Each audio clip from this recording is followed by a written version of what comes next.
خليل الله وموسى كليم الله ثم عيسى روح الله محمد حبيب الله. A lot of people like to talk about the rights of the husband, right? The angry husbands. Rights of the wives who feel like their husbands are not doing a good job. Rights of the mom. Dads usually don't talk about rights of the dad. Dads are always cool for some reason, mashallah. But one overlooked demographic are the children.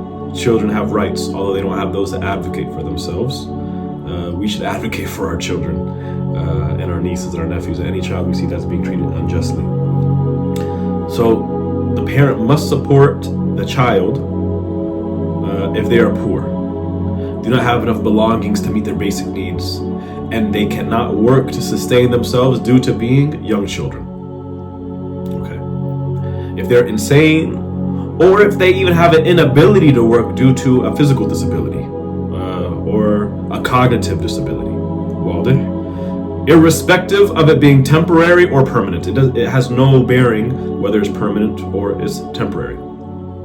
And it is not an obligation, by the way, for the father to provide medication to his children, nor his wife.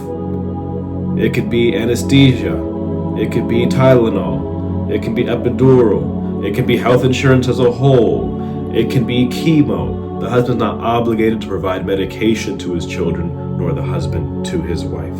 Now again, don't be those people who you got it like that.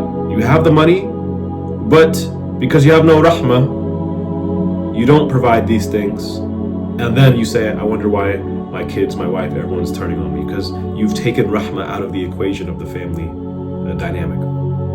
But why are we mentioning these judgments? So that you wouldn't say, so-and-so is unjust because he didn't do this. So-and-so is unjust because she didn't do that. So-and-so is unjust because my mom and dad didn't provide for me this. It's so you know the parameters of the shara. Because if it's not unjust, meaning it's not haram, then there's nothing to repent for. Doesn't mean we're talking about sunnahs now. We're just talking about the foundational obligations. And on top of that, we build what is recommended to give, etc. So I hope this is clear. Now, if the child is pubescent, has the physical ability to work and acquire their basic needs, but for one reason or another, the child is poor and is not physically disabled in a permanent way that prevents the child from him acquiring his basic needs, and this child is not insane, but like we said, he's pubescent and he's poor. In this case, and if just so you guys can imagine this, we just described usually the average college student, right? Physically able to support themselves. They're pubescent. They're not insane. They're not ill in any form or fashion, but they're just poor. They're college broke, you know? In this case, the parent is not obligated to support the child. Doesn't matter how much money mama and baba amassed to have this entitlement. You should give me $100,000 for my business venture. Mom, dad, please, and you fight them and you argue with them. It's an issue of contention. You're essentially begging them for money that they're saying we're not giving you. In other words, it is not a personal obligation upon the parent to support this type of child. In relation to this judgment and the one before it, there's no difference if the child is a male or female. So in the case we just gave, whether this is a male child in college or a female child in college, so it's your daughter or son, they're poor, they're physically able to work, but they don't got it like that, they don't have any money, then you're not obligated to support said children. You as children do not have a right to enforce your parents to give you pocket money. There's some parents, they pay for their kids' dormitory, and the parents can barely pay their rent. Dormitory, we didn't say tuition. The tuition is the main part of college.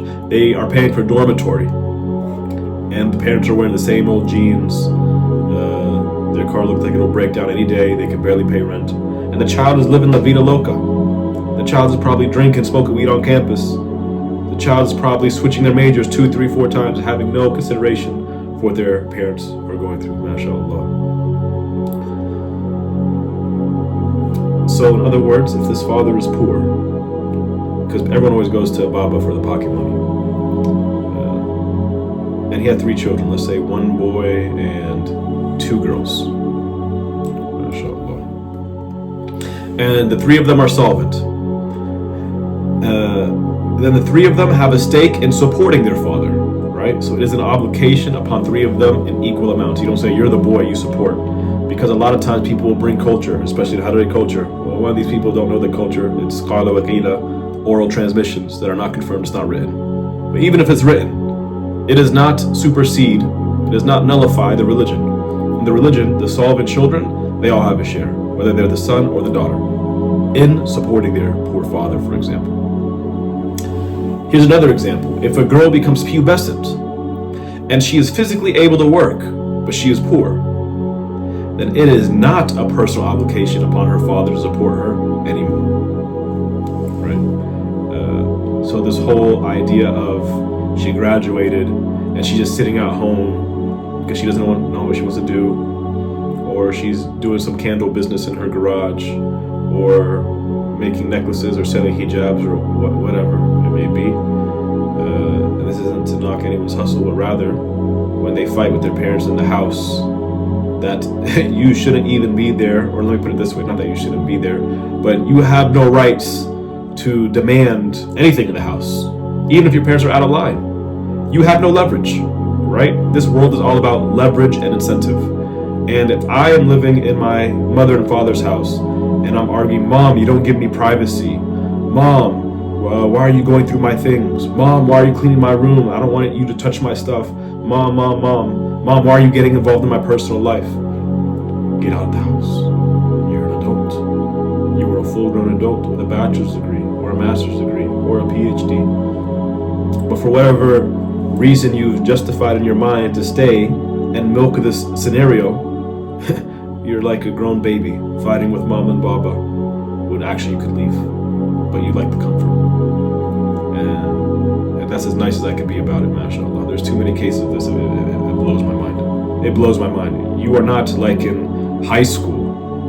In high school, you're still pubescent, but in high school, you have no life skills. I'm talking about grown men and grown women with degrees. They can go on LinkedIn and get a job, but they'd rather sit home and complain about mama and baba not respecting me as an adult. Adults, they don't milk from mama and baba. It's just that simple. You want to be treated like an adult? Get your adult house. Get your adult apartment. Even if the child is not pubescent, and somehow the child owns some excess money, so an 8-year-old, for example, and he has some money, for example, from inheritance, and the father is poor, then this father is entitled to take from his child's money just enough to support his basic needs, right? But again, when you don't learn, you may say, oh, I'm your father, I'm poor, but then they take advantage of their children. You hear about this usually with child stars, right? Celebrity children, their parents are managing their money, they're their business manager, and before you know it, the child went broke because mom or dad ate up all their money. So that's not what we're talking about. That is not acceptable. We're talking about basic needs. To get your mud to 2 muds of grain with some meat maybe for yourself, maybe some vegetables, maybe a set of clothes, basic clothes, mashallah. We're not talking about filet mignon and lobster. Now the support here refers to the staple food, like we said, the bread, what's usually eaten with the bread, like the yogurt, the olive oil, in a normal way, cooked, along with basic housing, not a house on the hills, clothes. And it's not an obligation upon the child to provide his parents with a fancy house. A lot of people, this is another one. A lot of people, their parents are struggling with the rent or the mortgage, or they have inadequate housing. And so they say, I'm obligated to take care of my parents. But they feel so tight because they want to get married, or they want to pay off their student loans. And so you buy mom and dad a 3-bedroom house. You could have just bought them a 1-bedroom condo, 2-bedroom condo, a 1-story house. In Canada, you guys call it bungalows. Here in America, we call them ranches. You are not obligated to buy them a fancy house or get them a luxury apartment with leather sofas. And some people, mashallah, when they graduate, they pull in with their siblings and they buy their parents a home together, or they buy them a car. This is good. This is good, mashallah. Married or not married, you should spend your money as long as you have other obligations being met. But this idea that you have to buy your parents luxury and pay for their mortgage, they don't have to live in that house. They can sell that house And for those who know how mortgages work in America, there's probably equity there. Do you see where I'm going with this? Most people are not religiously defined as poor. I'll say that again. Most people in America and in Canada, I don't know about the situation in Europe or Australia, so I'll speak about these two Western countries. In the United States and Canada, by the religious definition, are not poor. Their clothes weigh over 300 pounds. Okay? Meaning they have multiple sets of clothes. That's luxury. In Harari households, we have two filled refrigerators at all times. And two freezers that are full. And then in the garage or in the basement, you have that freezer you usually see like at the butcher shop, right? It's just a deep freezer. That's what they call it, a deep freezer. Filled with spices and herbs and lahmi, you name it. And they say, why don't you help your poor parents? If you have it, good, mashallah, but why are we saying this? Just so the parents don't think their child is falling short, and so the child doesn't think he is falling short or she is falling short, especially when money is tight, but they technically still can provide for their parents. They can see here, am I religiously obligated to? Because the reward for an obligation and the expectation for an obligation is different than that of something that is optional. So this child, we provide them with what is suitable for them.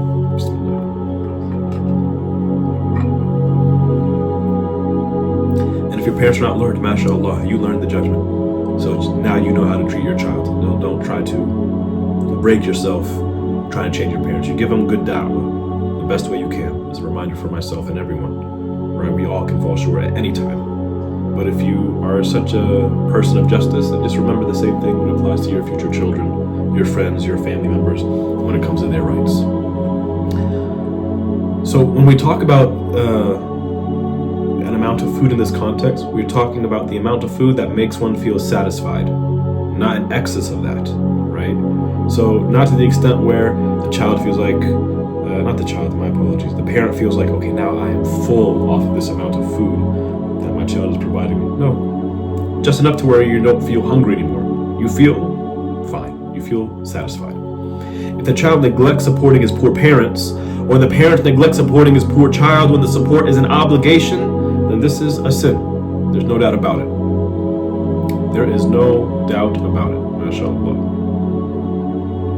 Regarding adoption, in the legal sense, right? And we're it's gonna be very brief. When we say adoption, a lot of people say adoption is haram. And then people get confused. You can't raise someone else's child? No, when we say adoption, we mean in the legal sense. In the legal sense, it is haram, it is prohibited, religiously illegal, because it loses track of the lineage. Why am I saying this? In other words, when someone adopts, at least here in the States, they usually eliminate the child's lineage, meaning their last name, and they give up their own last name. That's what is meant by adoption is haram in the religious sense of the term. So it is permissible to raise a child who needs raising, whether it's an orphan nephew or niece or someone from an Islamic orphanage that's not even related to you, but one must preserve the child's lineage. You cannot say a child is yours when they are not yours. And the same goes for your stepchild. You marry a woman, she had kids, you have kids. You don't say, this is my son. Meaning like, your name is Ahmed. I always say the word Ahmed because it's a common name. I hope we don't have Ahmed in the room. We do have an Ahmed in the room. It's not about you, Ahmed. We have Ahmed Abdullah, right? There's a man named Ahmed Abdullah. And so then he adopts someone named Sami Yusuf. So you don't name him Sami Abdullah because your name is Ahmed Abdullah. That's what we mean by you don't say they're your child in that sense of the word. And some are confused because they read hadith of their own, citing that the Prophet ﷺ had an adopted son, Zayd ibn Harith. However, this was before the prohibition was revealed to him. Because what did they used to call him? They used to call him Zayd ibn Muhammad. But they stopped that after the revelation. So in other words, he was not the Prophet's adopted son in the sense that how, again, the term is used in America.